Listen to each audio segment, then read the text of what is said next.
Желшешек немесе ветрянка бұл қауіпті герпес вирустық жедел инфекционды ауру. Көбінесе балалар ауырады, яғни балабақшаға баратын немесе мектеп жасындағы балалар. Желшешек ауруы бала кезінде жеңіл өтетін болса, үлкейген шақта немесе иммунитеті төмен адамдарда ауырлау формада өтеді. Желшешектің инкубациондық периоды 7-21 күнді құрайды. Адам ағзасына бұл вирус мұрын, ауыз және жұтқыншақтың шырышты қабаты арқылы енеді. Сосын ағзаға лимфа және қанмен таралып, теріге, шырышты қабыққа еніп, ол жерде көбейе бастайды. Бұл желшешек кезінде температура 38 градусқа дейін көтеріліп, тәбеті төмендеп, бас ауырып, баласының ұйқысы келіп, мазасызданып, жылап, әлсірей бастайды. Бет терісінде, бастың шаштың бөліктерінде, денеде, шырышты қабаттарда, яғни ауыз болсын, жыныс мүшелері болсын, барлық жерде 5-7 мм көлеміндегі қызыл дақтар пайда бола бастайды. Бірнеше сағат өткен соң, сол дақтардың орны күлбірей суланып, содан соң мөлдір сулы, кішкентай, нүктелі, яғни іші суға толы бөртпелер пайда бола бастайды. 1-2 күннен кейін олардың сырты қабыршақтанады да, із қалдырмай түсіп қалады. Бөртпелер қатты қышиды. Әрбір бөрте шыққан сайын дене қызуы көтеріліп, баланың жағдайы нашарлай бастайды.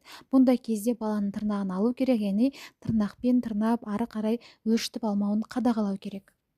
Эпидемиологиясына келсек, бұл желшешек өте жұқпалы ауру. Бұл вирус ауру адамнан сау адамға жұғады, яғни ауалы тамшылы жолмен сөйлеген кезде, түшкіргенде, жөтелгенде жұғып отырады. Көбінесе балабақшада, мектепке баратын балаларда бір бөлмеде, яғни тар болған кезде жұғу қаупі жоғары болады.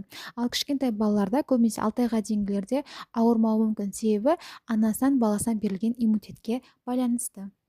Зерттеу диагностикасына келетін болсақ, бұл бізде вирустық инфекция болғандықтан қан анализінен біз көреміз лейкопенияны, лимфоцитозы және суының нормада екендігін. Ал егер ағзадағы бактериалдық инфекцияларға қосарланып, асқынулар беретін болса, лейкоцитоз, нейтрофилі және де суының жоғарылағандығын байқаймыз. Егер менингитке, энцефалитке күдік болатын болса, біз ликворды тексереміз, яғни жұлын ми сұйықтығы. Және де бұл герпес вирустық инфекция болғандықтан ИФА кезінде иммуноглобулин М положительный болады.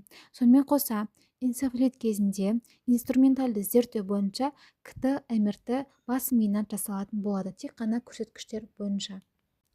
Емдеу жоспарына келетін болсақ, баланың температурасы көтеріліп, жағдайы нашарлаған кезде дене қызуын төмендету мақсатында парацетамол 10-15 мг на килограмм тағайындалады, яғни қабылдау аралығы 4-6 сағатты құрау керек. Бір күнде 4 таблеткадан артық ішкізуге болмайды.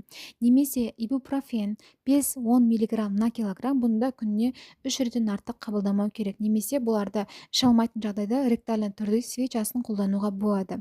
Және де десенсибилизациялау мақсатында хлорпираминді 1-2 мг на килограмм тағайындаймыз.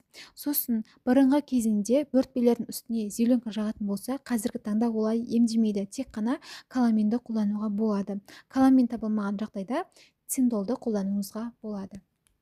Ең жиі қойылатын сұрақтардың бірі, ветрянкамен ауырған баланы шомылдыруға болады ма? Жауабы иә, болады. Тек қана баланың жаңағы бөртпесін асқындырып алмас үшін денесін ысқылап, мочалка қолдануға мүлдем болмайды. Және де бұндай ауырып жатқан баланы үйден шығармай, карантиндік режимде ұстау керек. Және де үйге осындай ветрянкамен ауырған адамды шақырмай, ол адамның үйіне баруға болмайды.